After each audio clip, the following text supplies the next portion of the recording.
안녕하세요. 전우희 기록입니다. 오늘 주제는 실전에서 살아남으려면 옛날 군대 훈련이 왜 필요했는지에 대한 이야기입니다. 그런데 먼저 한 가지 말씀드리고 싶은 것이 있습니다. 오늘 영상은 옛날 군대가 좋아서 요즘 군대가 나쁘다는 뜻이 아닙니다. 요즘 군대도 그것만의 강점이 있고 KCTC와 같은 과학적인 훈련 체계로 전투 준비 태세를 높이고 있습니다. 다만 1970년대에서 80년대 군인들이 겪었던 그 혹독한 경험들이 왜 실제 전장에서는 반드시 필요한 것이었는지를 오늘 함께 돌아보고 싶었습니다. 그때 군대를 다니신 선배님들은 이 영상을 보시면서 그때의 기억이 새롭게 떠올라 주실 것 같습니다.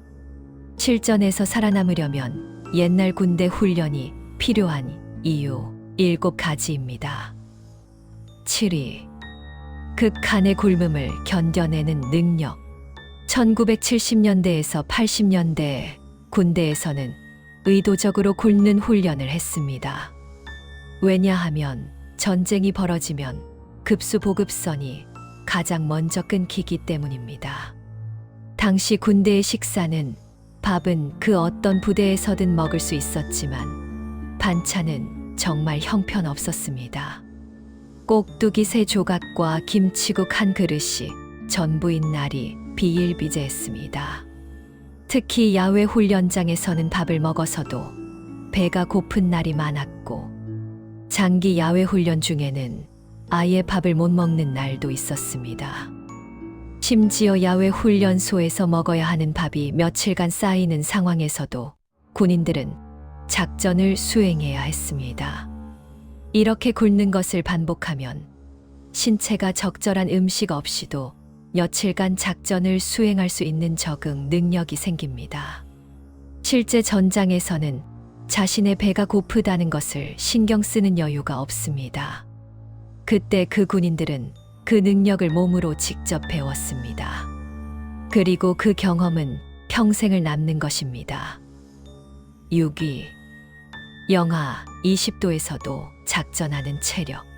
1970년대에서 80년대의 겨울 야외 훈련은 정말 혹독했습니다. 강원도 산악 지역에서 진행되는 겨울 훈련 중에는 외기온이 영하 20도에서 영하 25도에 달했고 야외 진지 내부의 온도조차 영하 8도가 넘지 못하는 날이 많았습니다. 그때 군인들은 그 추운 날씨 속에서도 작전을 수행해야 했습니다. 심지어 이런 극한의 추위 속에서도 행군과 전술적 기동을 동시에 수행해야 했습니다. 사실 이건 단순히 추운 날씨에 견뎌야 한다는 이야기가 아닙니다.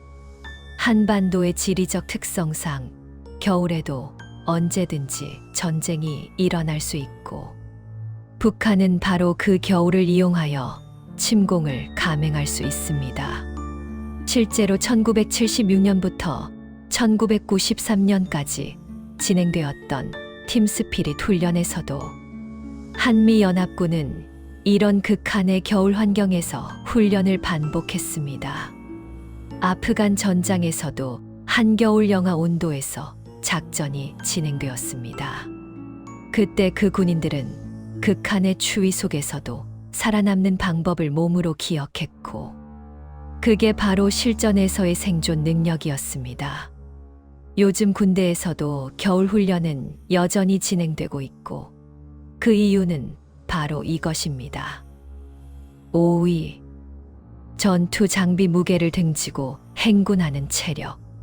전투 군장을 갖춘 군인 한 명의 짐은 약 30에서 38kg에 달합니다. 이 무게를 등지고 행군하는 것은 단순한 체력 테스트가 아닙니다. 행군 중에는 정찰, 기동, 전술적 판단까지 동시에 이루어져야 합니다. 1970년대에서 80년대 이런 행군이 어떤 날은 20km가 기본이었고 극한 훈련 중에는 100리, 즉 50km를 넘는 행군까지 진행되었습니다. 그리고 이건 하루 안에 끝나는 것이 아니라 며칠간 계속되는 것입니다. 밤과 낮을 가르고 날씬이 바뀌어도 행군은 멈추지 않습니다. 이런 종류의 훈련은 신체가 극도의 체력 소진 상황에서도 작전을 수행하는 능력을 키워주는 것입니다. 실제 전장에서 행군은 가장 기본적인 작전 활동이고, 이건 아무리 첨단 장비가 발전했어도 완전히 사라질 수 없는 것입니다. 현재 군대에서도 행군 훈련은 계속 유지되고 있습니다. 그 이유는 이건 어떤 과학 장비로도 대체될 수 없는 기본 전투 능력이기 때문입니다. 4위, 실총 사격의 정확도와 숙련도.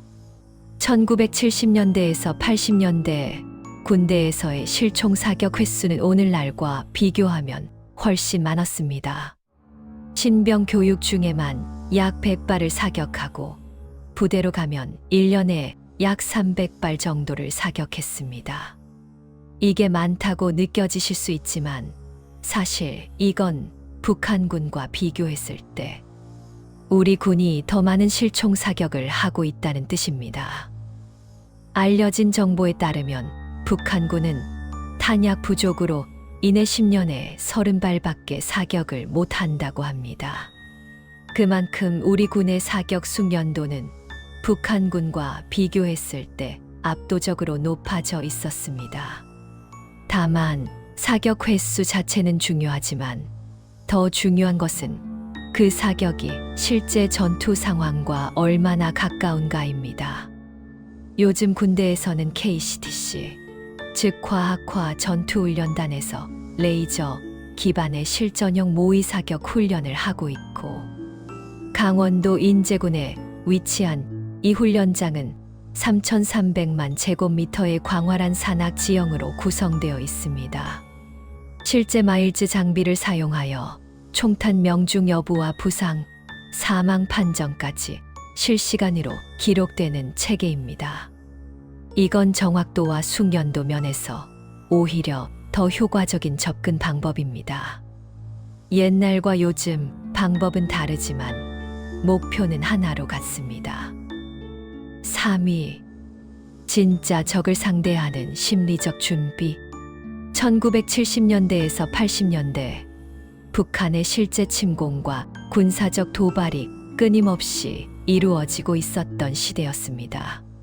1968년의 1.2.1 무장공비 침범 사건, 1976년의 판문점 독기 사건, 1983년의 아랑산 폭발 사건, 그리고 1987년의 KAL 858기 폭발 사건까지지. 군인들은 이런 사건들을 직접 목격하거나 그 여파를 느끼며 복무하고 있었습니다. 특히 1.2.1 사건 당시 무장공비 21명이 직접 서울로 침입하여 청와대까지 접근했던 그 충격은 당시 군인들에게 적이 단순히 DMZ 너머에만 있다는 생각을 완전히 부순 것입니다. 그때 군인들은 훈련이 단순한 형식이 아닌 언제든지 실제 적과 대면할 수 있다는 인식 속에서 복무했습니다. 이건 단순히 체력 훈련과는 다른 차원의 심리적 준비였습니다. 요즘 군대에서도 이런 심리적 준비는 여전히 중요하고, 그 이유는 북한의 위협이 아직도 사라지지 않았기 때문입니다. 2위, 베트남 전쟁 참전 군인들의 실전 경험. 1964년부터 1973년까지 대한민국은 베트남에 총 32만 명 이상의 군인을 파견했습니다. 이들은 실제 전쟁에서 진짜 총탄 속에서 싸운 군인들이었습니다. 밀림 속에서의 전투, 적의 게릴라 전술에 맞서는 경험, 전우를 잃는 아픔까지 이 모든 것을 겪은 군인들이었습니다. 그리고 이들이 귀국한 후 1970년대 후반까지 이들은 당시 군대 내에서 후배들에게 실전의 진짜 경험을 전달하는 역할을 했습니다. 정말 전장에서 적을 만나면 이렇게 움직여야 한다. 진지를 잡으면 이렇게 방어해야 한다. 이런 종류의 경험이 군대 내에 남아 있었습니다. 이건 어떤 교과서로도 배울 수 없는 것입니다. 현재 군대에서는 실전 전쟁 경험은 없지만 그 대신 KCTC와 같은 과학화 훈련 체계로 실전에 가까운 환경을 만들고 있습니다.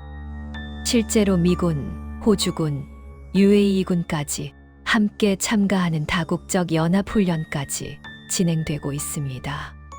방법은 달라졌지만 그 핵심은 동일합니다. 1위, 극한을 견뎌내는 정신력. 마지막으로 가장 중요한 것은 바로 정신력입니다. 위에서 말씀드린 극한의 굶음, 영하 20도의 추위, 무거운 전투군장과 함께의 행군, 실총 사격, 적과의 심리적 대결, 실전 경험과의 교육까지 이 모든 것을 경험한 군인들이 쌓은 것은 어떤 상황에서도 포기하지 않는 불가능해 보이는 정신력이었습니다. 실제 전장에서는 체력보다도 정신력이 더 중요한 경우가 많습니다. 아무리 좋은 장비와 첨단 기술이 있어도 전사로서 포기하지 않는 마음이 없으면 그 장비는 의미가 없습니다. 군대에서는 이런 말이 있습니다. 전투는 몸이 하는 것이 아니라 마음이 하는 것이라고. 1970년대에서 80년대 군인들은 그 정신력을 몸으로 직접 쌓았고 그게 바로 그들을 진짜 전사로 만든 것이었습니다. 그리고 요즘 군인들도 그 정신 속에서 자랑스러운 군인이 되고 있습니다. 옛날과 요즘 전사의 마음은 하나입니다. 오늘 영상에서 말씀드린 것처럼 1970년대에서 80년대 군대의 혹독한 훈련들은 단순히 고통을 위한 것이 아니었습니다. 그것은 실전에서 살아남기 위한 진짜 준비였습니다. 그리고 그때 군대를 다니신 선배님들의 그 경험과 희생은 오늘 우리가 평화한 나라에서 살 수 있는 기반이 되었습니다. 그리고 요즘 군대의 군인들도 그들만의 방식으로 과학적이고 체계적인 훈련을 통해 나라를 지키고 있습니다. 옛날과 요즘 우리는 모두 같은 목표로 싸우고 있습니다. 그리고 그 목표는 우리가 사랑하는 이 나라를 지키는 것입니다. 이번 영상이 유용하셨다면 좋아요 버튼과 구독 버튼을 한 번만 눌러주세요. 앞으로도 전우이기록에서는 군대 관련 영상을 계속 준비하고 있습니다. 감사합니다.